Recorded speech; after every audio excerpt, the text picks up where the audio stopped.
सलाम मैं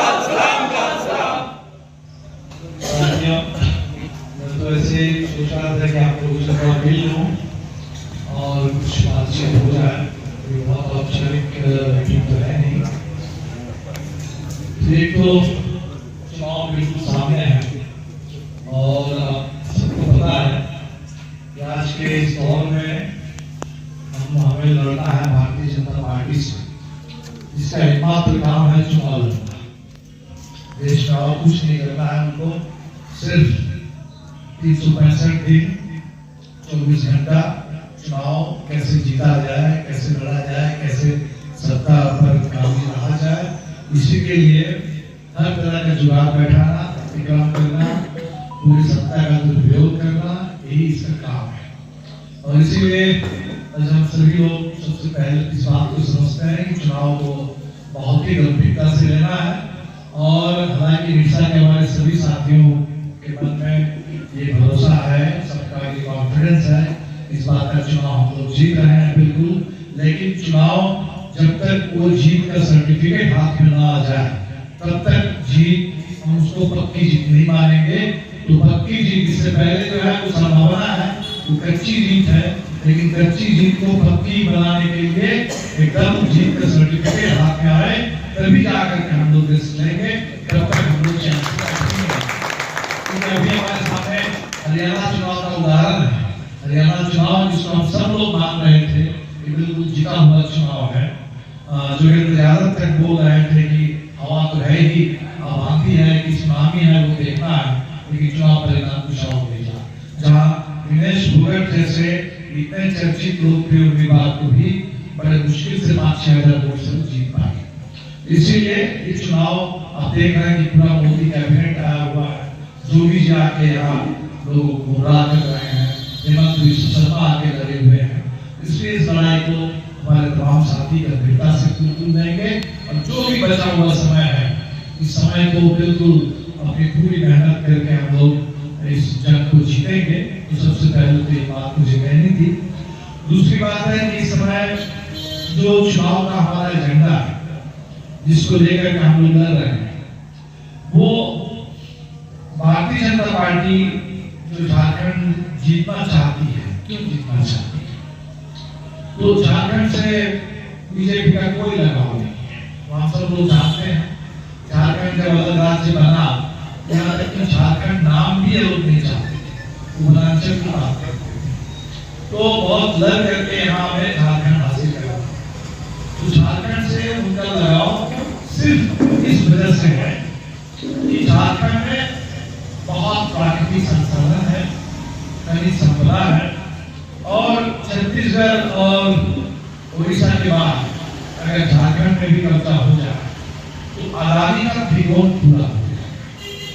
और कुछ नहीं है इसमें, क्योंकि झारखंड का जो मॉडल था पब्लिक सेक्टर, कोल इंडिया कहिए, डीवीसी कहिए, हेवी इंजीनियरिंग कॉर्पोरेशन कहिए, steel authority of India limited कहिए, तो बीजेपी को इस मॉडल को ध्वस्त कर देना चाहिए। और बीजेपी का जो मॉडल है जिसको मैं कहता हूँ गोड्डा मॉडल। गोड्डा मॉडल क्या है कि डीवीसी भी बिजली का ही है, तो वही बिजली उद्योग है, वहाँ एनटीपीसी नहीं है।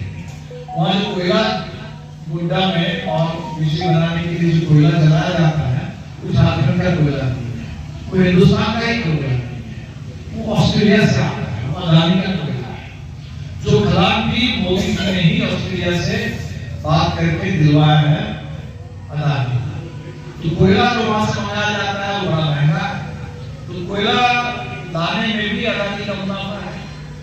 झारखंड के किसान की जमीन गई, झारखंड का पानी गया, झारखंड के हिस्से में सिर्फ धुआं और प्रदूषण आया। और बिजली जो झारखंड से बनती है गोड्डा से, पूरी बिजली जाती थी बांग्लादेश में, वो भी नहीं। तो कोयला लाने में भी मुनाफा, बिजली बेचने में भी मुनाफा, पूरा का पूरा मुनाफा आता है। अभी कोल ब्लॉक का आवंटन आप देख लीजिए, बगल में हजारीबाग में 2 साल से हमारे किसान धरने पर बैठे हुए हैं। कोल ब्लॉक का आवंटन हुआ अदानी के नाम। मैं तो लोगों को सलाम करता हूँ, लोगों ने अभी तक उसको रोक के रखा है कि ये खेती का इलाका है, काफी बायोडाइवर्सिटी है। ऐसा इलाका को लोग अदानी के हाथ में नहीं देना चाहते हैं, बर्बाद नहीं होने देना चाहते हैं। लोग करें। इसलिए आज का जो दौर है ये सिर्फ निजीकरण, हम लोग पहले कहते थे कि निजीकरण का खतरा, निजीकरण से बात आगे बढ़ गई। इसको मैं कहता हूँ अदानीकरण। झारखंड के खदानों का अदानीकरण करने के लिए नरेंद्र मोदी, अमित शाह, भारतीय जनता पार्टी झारखंड पर कब्जा जमाना चाहते हैं। और हमें इस स्थिति में झारखंड को लड़ करके हम लोगों ने लिया, लेकिन झारखंड को ये लोग लूटखंड बनाना चाहते हैं, अदानी का अड्डा बनाना चाहते हैं। हमें उस झारखंड को बचाना है। झारखंड के मजदूर, झारखंड के नौजवान, झारखंड के आदिवासी, झारखंड के मूलवासी, झारखंड के लोग, उनको अपना हक मिले, उनका सम्मान मिले, इसके लिए हमें झारखंड को बचाना है। सुप्रीम कोर्ट ने कहा था कि कोयला के रॉयल्टी तय करने का हक है झारखंड सरकार। बताइए, अगर ठीक से रॉयल्टी तय हो और रॉयल्टी झारखंड के तमाम खनिज संपदा, उसके रॉयल्टी अगर हमें मिले तो झारखंड में विकास के लिए जो भी राशि जरूरी है, झारखंड के नौजवानों के ठीक से रोजगार के लिए, सब कुछ झारखंड सरकार कर सकती है अगर झारखंड को इस पूरे संघीय ढांचे में अपना पूरा हक मिल जाए। लेकिन मोदी सरकार है जो बुलडोजर वाली सरकार है, हर चीज को, लोकतंत्र को, संविधान को, संघीय ढांचे को बुलडोजर से रौंद देना, ये है मोदी सरकार का एजेंडा। और इसीलिए ये लड़ाई की मामूली लड़ाई नहीं है और एक एक सीट महत्वपूर्ण है। जो भी आकर के हम देख रहे हैं कि माले के खिलाफ, पूरे इंडिया गठबंधन के खिलाफ, मजदूरों के खिलाफ, मजदूर आंदोलन के खिलाफ अनाप शनाप बोलते चले गए। तो आज झारखंड के इस एजेंडे पर हम लोगों को पूरी बात करनी है। तो पूरे हम अभी थोड़ी देर पहले दिशा में कोयला यूनियन के साथियों से भी बात कर रहे थे। आज की जो लड़ाई है वो बिल्कुल एक जमाने में जिस माफिया के खिलाफ हम लोग लड़ते रहे हैं और जिस माफिया से लड़ करके कोयला उद्योग का राष्ट्रीयकरण किया गया, मजदूरों का हक मिला, और आज पूरी सरकार माफिया बनकर के हमारे सामने है। अदानी, अंबानी जैसे ऐसे लोग अपने सामने हैं और एक करके सारे सेक्टरों का निजीकरण हुआ है। आपको पता है कि बीएसएनएल का कैसे किया गया, पूरा पब्लिक सेक्टर के हाथ में टेलीकॉम इंडस्ट्री था, पहले डिपार्टमेंट से कॉर्पोरेशन, और फिर अंदर से उसको पूरा कर दिया गया और पूरा जियो के हाथ में, एयरटेल के हाथ में हिंदुस्तान में टेलीकॉम इंडस्ट्री चली गई। एयर इंडिया सरकारी था, उसका इस तरीके से मिसमैनेजमेंट किया गया, इतना कर्ज उसके ऊपर चढ़ गया और फिर पानी के मोल उसको टाटा के हाथ में दे दिया।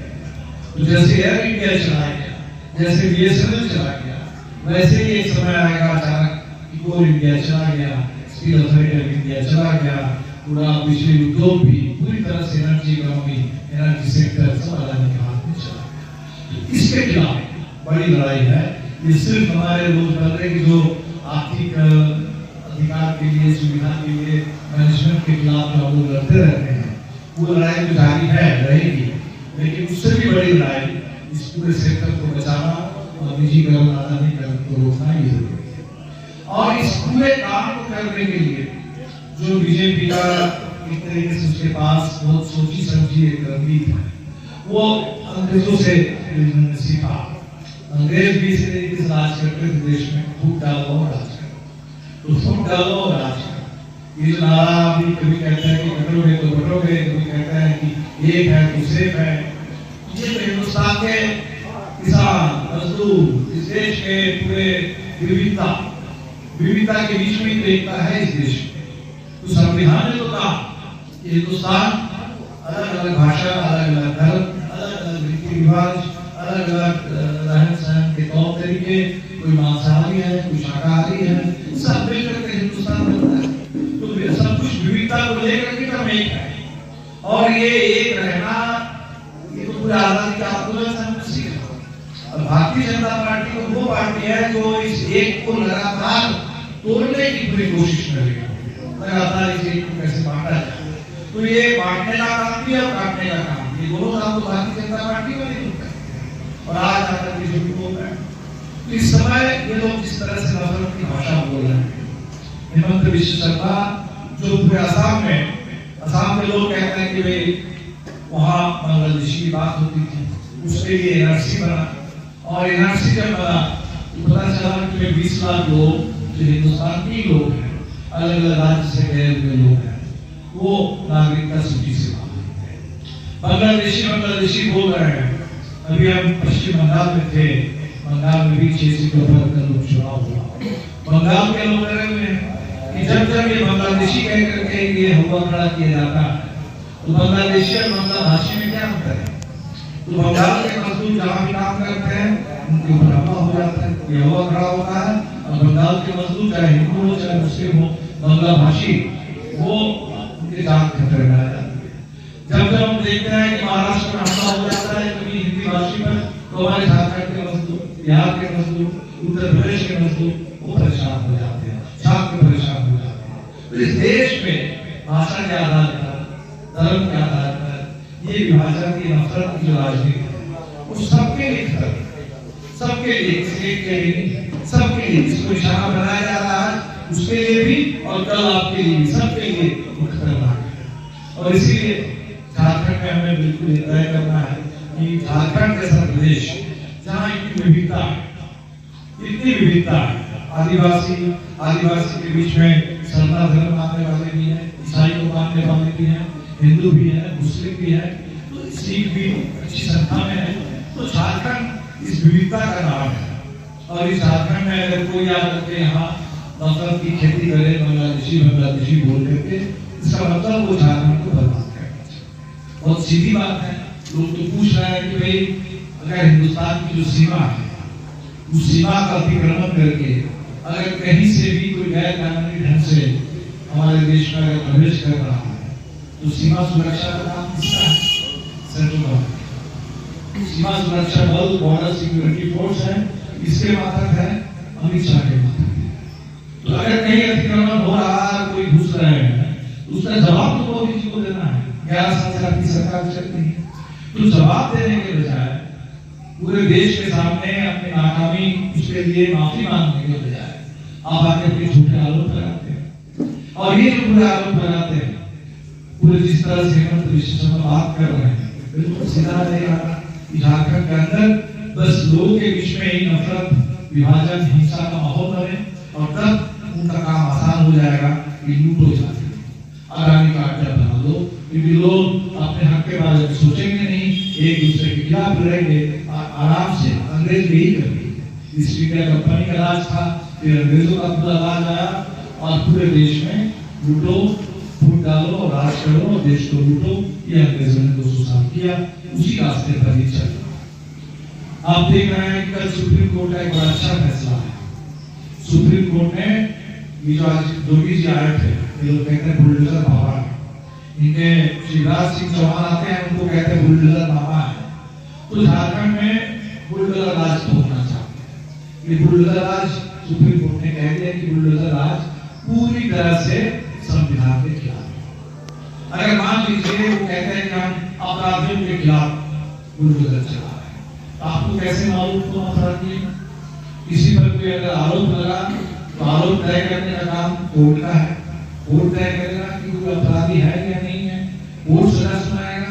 सरकार कौन होती है इसमें प्रशासन क्या कर सकता है, इसमें नौकरशाही का क्या काम है? तो ये पूरा कोर्ट का जो काम है उसका दखल दे रहे हैं। अगर मान लीजिए कहीं कोई किसी घर में कोई एक आदमी ने कोई अपराध किया, क्या उसके लिए सारे घर वाले दोषी हैं? उनका पूरा घर ढहा देंगे? तो सुप्रीम कोर्ट ने बिल्कुल साफ इसमें कह दिया है कि ये एक घर बनता है, कितने सालों के संघर्ष, कितने साल काम करके, कुछ पैसा जमा करके किसी तरह लोग एक घर बनाते हैं। वो घर लोगों के सपने, उनके पूरे सामूहिक जीवन उस घर के इर्द गिर्द है। उस घर को आप तोड़ रहे हैं। ये तो तोड़ फोड़ करने वाले लोग, तहस नहस करने वाले लोग हैं।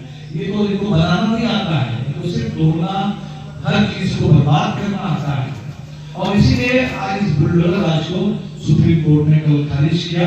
हालांकि अभी भी मैं मानता हूँ सुप्रीम कोर्ट का जो फैसला आया वो अधूरा है, क्योंकि इतना जो अन्याय किया गया, इतने सारे घर तोड़ दिए गए, तो उसका मुआवजा अगर नहीं मिलेगा, उसके लिए सरकार पर जुर्माना अगर नहीं लगेगा, और जिन लोगों ने घरों को तोड़ा है, चाहे जो अधिकारी हो या अधिकारियों को भड़काने वाले, अधिकारियों को इस काम के लिए उकसाने वाले, वो जो राजनेता है जिन लोगों ने माहौल बनाया, उनको जब तक सजा नहीं मिलती तब तक मैं मानता हूँ कि न्याय अधूरा है।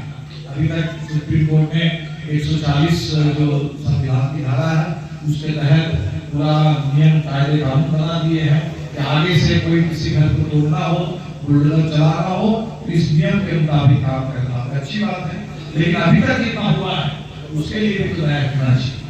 तो खैर, लेकिन ये बुलडोजर के खिलाफ सुप्रीम कोर्ट का फैसला है, ये तो सीधा भारतीय जनता पार्टी की जो बुलडोजर मॉडल जिसके लिए योगी जी आज जाने जाते हैं, योगी जा रहे हैं, भाषण दे रहे हैं और कह रहे हैं कि यहाँ भी बुलडोजर लागू करेंगे, तो पूरा वो संविधान के खिलाफ है। चुनाव 20 तारीख को है, कल 15 तारीख है, बिरसा जयंती है, झारखंड का स्थापना दिवस है और जो झारखंड बना था उस समय क्या उम्मीद थी? झारखंड बनने से ठीक पहले ही गुलदार शर्मा जी की हत्या कर दी गई। झारखंड बना उसके बाद जो पहला चुनाव हुआ झारखंड के रूप में 2005 में, उसी चुनाव के बीच में नॉमिनेशन के बाद कॉमरेड महेंद्र सिंह की हत्या कर दी। ये हत्याएं इसलिए की गई ताकि मजदूरों की आवाज बच जाए या इंसाफ की आवाज बच जाए।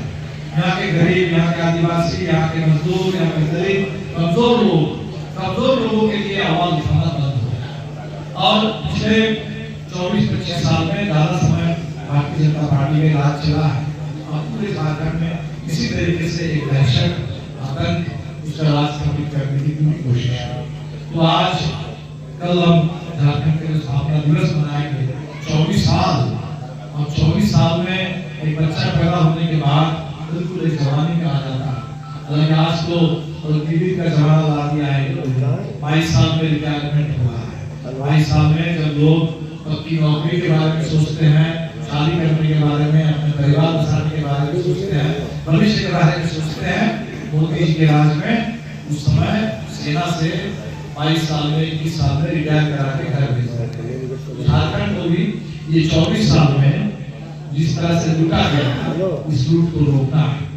और 20 को चुनाव है, 23 को रिजल्ट आएगा, 26 तारीख वो भी हमारे लिए बहुत महत्वपूर्ण है क्योंकि हिंदुस्तान का संविधान पारित हुआ था 1949 के 26 नवंबर, पारित हुआ 26 नवंबर, जिसको संविधान दिवस कहते हैं। और संविधान लागू हुआ 1950 के 26 जनवरी। इस साल 26 नवंबर को भारत के संविधान के पारित होने के 75 साल पूरे हो जाएंगे। और उस संविधान के पीछे जो सोच थी, जो सपना था, भगत सिंह का सपना कह लीजिए, गांधी का सपना कह लीजिए, नेहरू का सपना कह लीजिए, सुभाष बोस का सपना कह लीजिए, पूरे आजादी का आंदोलन के, आजादी के स्वतंत्रता सेनानियों के सपने कह लीजिए, बाबा साहब अम्बेडकर की पूरी सोच कह लीजिए, वो सब संविधान के अंदर है। और जिससे संविधान बना, संविधान के पहले पन्ने पर जो हिंदुस्तान के तमाम लोगों से जो वादा किया गया, we the people of India, हम भारत के लोग, भाषा अलग है, धर्म अलग अलग है, बहुत कुछ चीजें अलग अलग है, लेकिन सब लेकर के हिंदुस्तान है। हम सब लोग एक हैं संविधान की नजर में, सबको आजादी है, सबको बराबरी होनी चाहिए। बराबरी सिर्फ वोट डालने की नहीं, आर्थिक और सामाजिक बराबरी भी होनी चाहिए। सबको न्याय मिलना चाहिए, सिर्फ सामाजिक नहीं, आर्थिक और राजनीतिक न्याय भी, और सबके बीच में भाईचारा होना चाहिए। आज इस संविधान के पीछे जो मूल्य है, जो संविधान के सपने थे, जो संविधान ने वादा किया था हिंदुस्तान की जनता से, हर रोज उसकी धज्जियां उड़ाई जा रही है। और इसीलिए विधानसभा चुनाव भी, जो लोकसभा में हम लोग कह रहे थे संविधान की रक्षा, वो काम तो पूरा हुआ नहीं। भले हम लोगों ने मोदी जी का बहुमत छीन लिया, लेकिन कुर्सी तो रह गई। और जब तक कुर्सी रह जाएगी तब तक इस देश में हर रोज, हर मिनट इस देश के संसाधनों पर, इस देश के संविधान पर, गरीबों के रोजी रोटी पर, मान सम्मान पर ये हमला जारी है। और इसीलिए जब तक इस पूरी सत्ता को, जो भारतीय जनता पार्टी की पूरी साजिश है, आरएसएस की पूरी साजिश है पिछले 100 साल से, उस पूरी साजिश को हम पूरी तरह से इस पूरे सत्ता से बेदखल ना कर दे, उस पूरी साजिश को चकनाचूर ना कर दे, तब तक इस देश में आजादी का आंदोलन से जुड़े और आजादी का आंदोलन के हम जो वारिस हैं, संविधान के हम लोग जो वारिस है, नागरिक है, हमारे लिए चैन के सांस लेने का वक्त नहीं है। तब तक पूरी लड़ाई को लड़ते रहना है और झारखंड के चुनाव में हमें निश्चित तौर पर झारखंड को बचाना है। ये जो त्रिकोण बनाना चाहते थे अभी भी है, छत्तीसगढ़, उड़ीसा और झारखंड, इस आगामी त्रिकोण को हमें रोकना है। लेकिन अगर झारखंड को हम बचा लेंगे, बिहार में करीब करीब हम लोग 2020 के चुनाव में नीतीश जी की सरकार को बेदखल कर ही दिए थे और मुझे पूरा भरोसा है कि बिल्कुल आने वाले चुनाव में बिहार में भी हम लोग करेंगे और बिहार और बंगाल, बिहार और झारखंड खड़ा हो जाए। लाल झंडे की ताकत बंगाल में कुछ कम हो गई है, 34 साल वामपंथियों की सरकार थी। हमें लगता है कि बिहार और झारखंड आगे बढ़ेगा तो लाल झंडे की ताकत बंगाल में भी फिर बढ़ेगी, मजदूर आंदोलन की ताकत बढ़ेगी और एक तरह से आप पूरे देश में इस सत्ता को संघी साजिश को नाकाम कर पाएंगे, सत्ता से इन फांसीवादी ताकतों को बेदखल कर पाएंगे।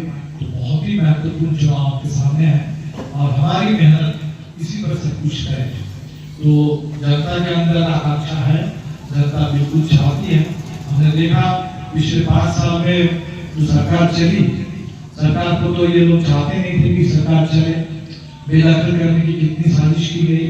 हेमंत सोरेन को चुनाव से पहले, लोकसभा से पहले जेल भेजा गया। चंपई सोरेन जी मुख्यमंत्री थे, उनको तोड़ करके भाजपा ने अपने साथ कर लिया और आज हर मीटिंग में उनका अपमान हो रहा है। अमित शाह की भाषा में चंपई सोरेन भले आज जेएमएम में नहीं है, चले गए उस तरफ, लेकिन हमारी नजर में एक सम्मानित नेता है, एक बुजुर्ग नेता है, वरिष्ठ नेता है। किस तरह से भाजपा के लोग अपमान कर रहे हैं, तो भाजपा पूरे झारखंड के नेताओं के प्रति उनके मन में कोई सम्मान नहीं है। जिस मधु कोड़ा के बारे में हमेशा पानी पी करके लोग बोलते थे भ्रष्टाचार के प्रतीक है, और आज मधु कोड़ा को अपने साथ ले लिए। पूरे हिंदुस्तान के हेमंत बिश्व शर्मा भी नहीं है जिनके खिलाफ पूरा भ्रष्टाचार का चार्जशीट था, किताब निकली थी, बीजेपी ने निकाली थी और आज वो उनके पोस्टर बॉय है। तो भ्रष्टाचार और अपराध को बढ़ावा देने वाले ये पार्टी जो साजिश कर रही है, इसको बिल्कुल रोकना है। और हमें लगता है कि अगले 4 दिन आपकी मेहनत इसी पर। अभी सुधांशु जी कह रहे थे कि भाई ये जो इलाका है माइथन का, ये निर्णायक है। तो जो निर्णायक इलाका है वो बिल्कुल निर्णायक फैसला सुनाए, निर्णायक बहुमत दे दे। और इस बार पहली बार अरूप जी लड़ते रहे हैं, पहले मासस के उम्मीदवार होते थे, अब मासस और मासस का विलय हुआ, माले के उम्मीदवार है। और माले के नहीं, बिल्कुल आपने सही कहा कि पूरे इंडिया गठबंधन के उम्मीदवार है। जो माले के हैं वही कांग्रेस के भी उम्मीदवार है, राजद के भी है, जेएमएम के भी। इसलिए बिल्कुल बदला हुआ चुनाव है। इस बार इंडिया गठबंधन के है, प्रतीक नया है चुनाव का, झंडे पर तीन तारा। इसलिए अभी भी जो 4 दिन का समय है, ऐसा ना हो कि चुनाव के बाद पता चले कि भाई जेएमएम के लोग थे, उनकी तरफ घूम रहे थे, मिला नहीं और इसलिए कुछ वोट कर दिया।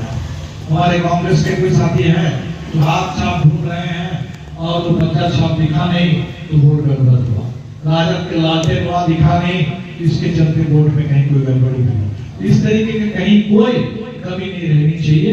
जो 4 दिन का समय है, इसका बिल्कुल सब लोग जब के हम लोग मेहनत करें और आपकी मेहनत ही है जो जीत लाएगी, रंग लाएगी। और आपके इस मेहनत के लिए आपकी जीत की शुभकामना देते हुए मैं अपनी बात खत्म कर रहा हूँ। आप सभी साथियों का बहुत बहुत शुक्रिया।